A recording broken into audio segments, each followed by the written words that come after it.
नमस्कार दोस्तों। जैसा कि अपन ने पहले 2 वीडियो में पीडब्ल्यूडी एक्ट के बारे में पढ़ा था। पहले वीडियो में अपन ने पीडब्ल्यूडी एक्ट कब लागू हुआ था,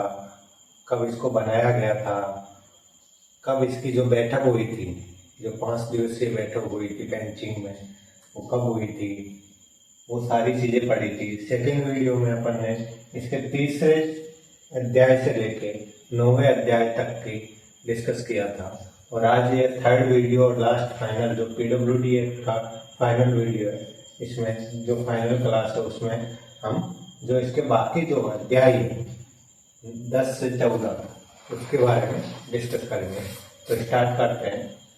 जो 10वां अध्याय है पीडब्ल्यूडी एक्ट का, निःशक्त व्यक्तियों के लिए संस्थाओं को मान्यता देना। जो निःशक्त या दिव्यांगजन जो होते हैं उनके लिए कुछ संस्थाएं होती है और कुछ ऐसे प्रोग्राम्स चलते हैं जिनके माध्यम से उनको उनकी आर्थिक स्थिति में या अदर जो भी उनको रिहेबिलिटेशन दिया जाए उसके लिए चालू की गई है। उनके लिए ये 10वें अध्याय में बताया गया है कि उनको मान्यता प्राप्त कैसे होगी। ऐसे व्यक्ति या संस्थाएं जो अक्षम व्यक्ति के लिए कार्यरत हैं, उनको इस विधेयक के अंतर्गत आवेदन करना होगा। यदि कोई भी संस्था या कोई भी व्यक्ति, ऐसा कोई भी व्यक्ति या ऐसी कोई भी संस्था जो निःशक्त या अक्षम व्यक्ति या दिव्यांग व्यक्तियों के लिए कार्यरत है या कार्य कर रहा है उनके लिए, तो उनको इस विधेयक के अंतर्गत आवेदन करना होगा। यानी कि जो पीडब्ल्यूडी एक्ट है उसके अंतर्गत उनको आवेदन करना होगा। अब उसके बाद है, यदि कोई व्यक्ति अधिनियम के प्रारंभ होने के ठीक पूर्व से निःशक्तजन हेतु संस्था का संचालन कर रहा है, तो अधिनियम के प्रारंभ होने से 6 महीने तक का संचालन चालू रख सकता है। इसमें यह भी दिया गया है कि जब निःशक्तजनों के लिए कोई भी संस्था या कोई भी व्यक्ति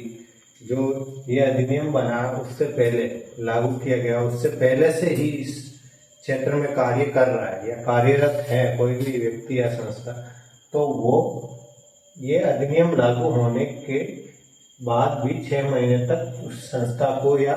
उस कार्य को चालू रख सकता है। और इस 6 माह की अवधि में संस्था द्वारा पंजीकरण प्रमाण पत्र प्राप्त करने हेतु आवेदन कर दिया जाता है। और ये जो 6 महीने की अवधि दी जाती है उस संस्था को कि भाई आपको 6 महीने की अवधि दी गई है, उस 6 महीने की अवधि के अंतर्गत उस संस्था को इस अधिनियम के अंदर प्रमाण पत्र प्राप्त करने के लिए आवेदन करना अनिवार्य होता है। जो आवेदन का निर्णय लेने तक संस्था का संचालन कर सकता है। जो संस्था चल रही है ऑलरेडी, उस संस्था ने मान लो कि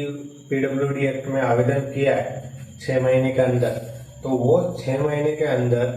तो आवेदन कर सकता है, लेकिन उसके बाद जब तक उस आवेदन का कोई भी निर्णय नहीं आता है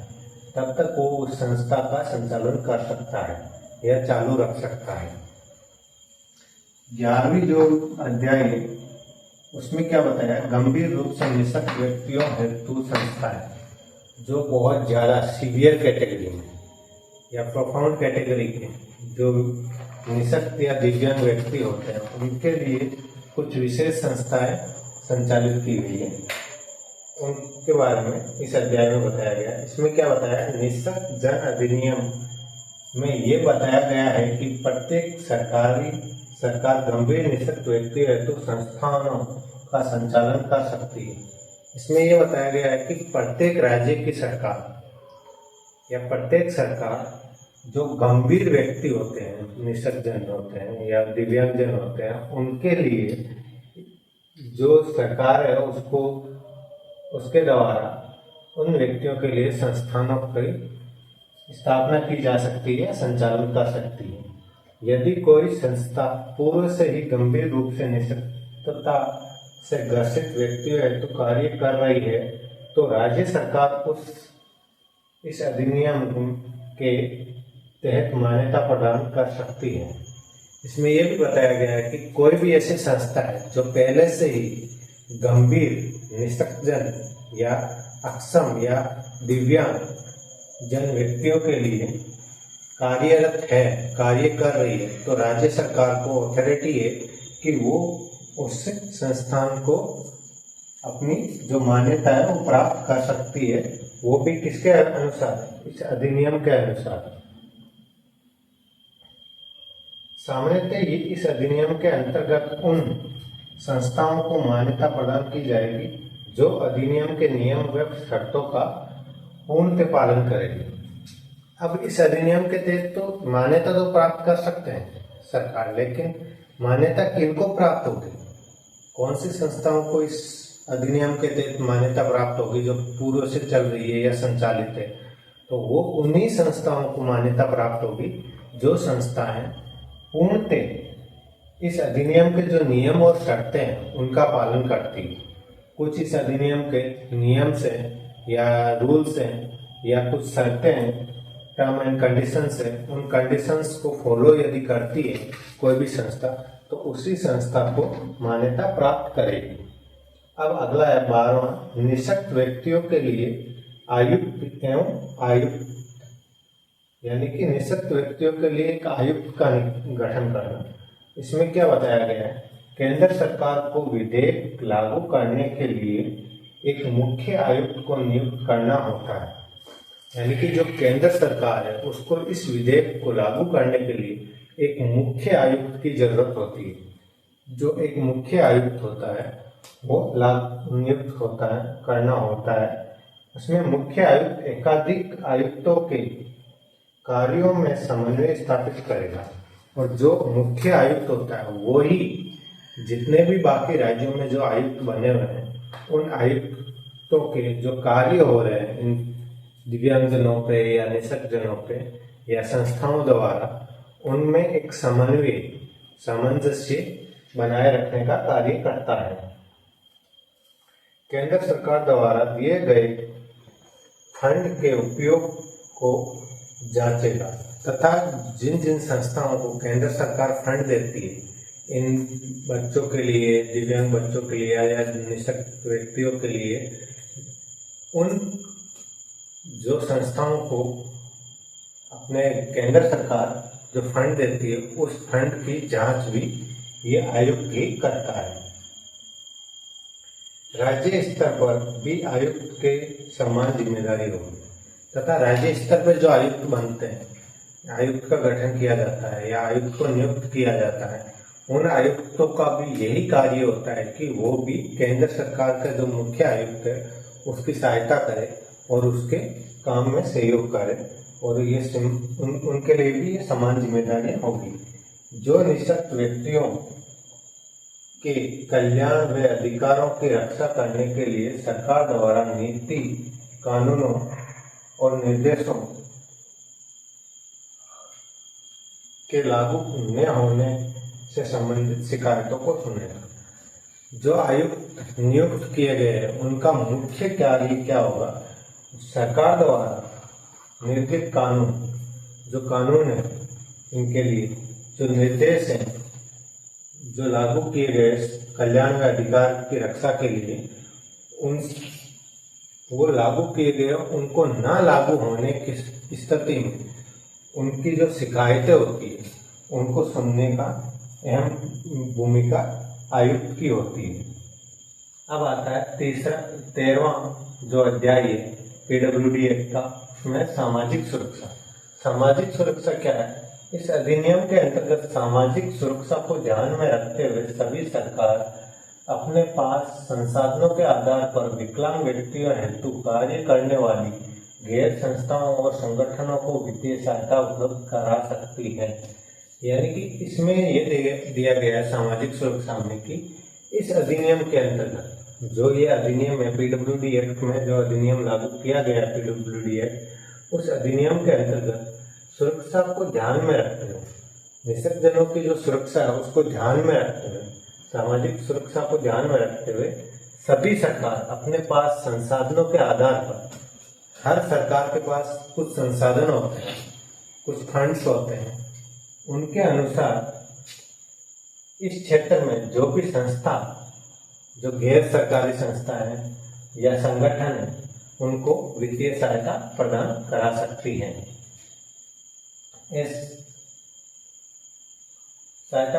उपलब्ध करा सकती है। निःशक्तजनों हेतु बीमा योजना का संचालन। ऐसे निःशक्तजनों को विशेष रोजगार कार्यक्रम में 2 वर्ष की से अधिक समय से पंजीकृत हैं एवं उन्हें अभी तक रोजगार उपलब्ध नहीं कराया जा सका है, तो उनके लिए बेरोजगारी भत्ते की व्यवस्था की जाए। यानी कि इसमें 2 टॉपिक दिए गए हैं। एक तो है जो निःशक्तजन है उनमें उनके लिए बीमा योजना संचालित करना, उनके लिए हेल्थ इंश्योरेंस या अदर जो भी इंश्योरेंस है वो लागू किया जाता है या संचालन करना।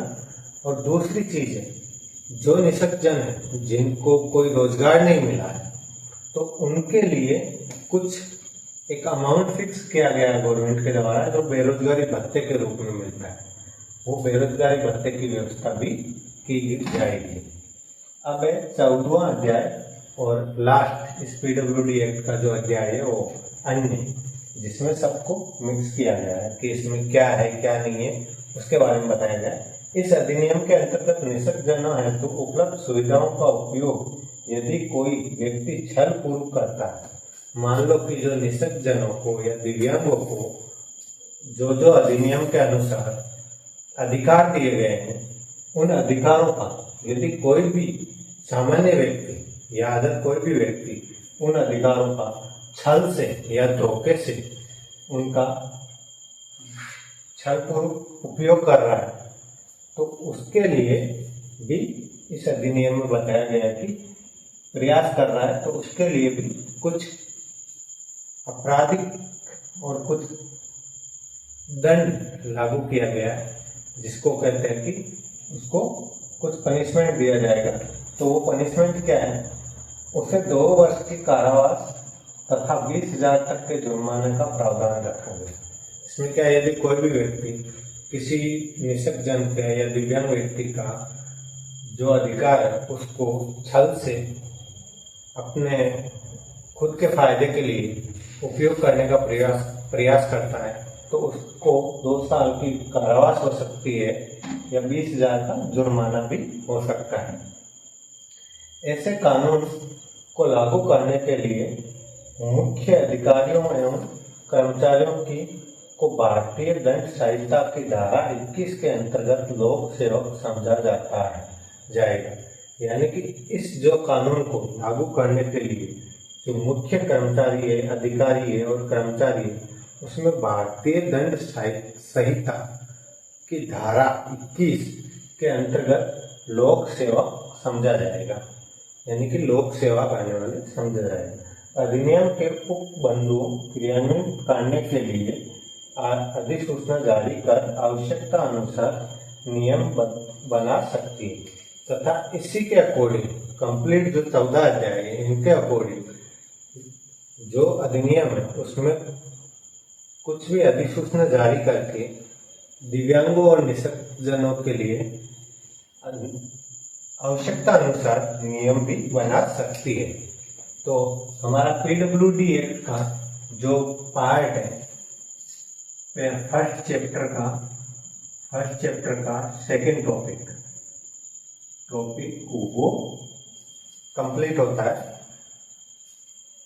सेकंड टॉपिक का भी पीडब्ल्यूडी एक्ट कंप्लीट होता है। अभी आरपीडब्ल्यूडी एक्ट बाकी है जो 2016 में लागू हुआ था, उसका हम नेक्स्ट क्लास में बताएंगे। तो इसमें ये 14 अध्याय है, इसमें सबसे महत्वपूर्ण जानकारियां दी गई है कि आपको किस अध्याय में क्या है, किस अध्याय में निःशक्तजनों के लिए डिसेबिलिटी का लागू किया गया था, फिर उसके बाद उसमें क्या क्या है क्या क्या नहीं है, उनको क्या क्या अधिकार दिए गए हैं, उनको कौन कौन से प्रावधान दिए गए हैं, और सारी चीजें इन 14 अध्यायों में बताई गई है। धन्यवाद।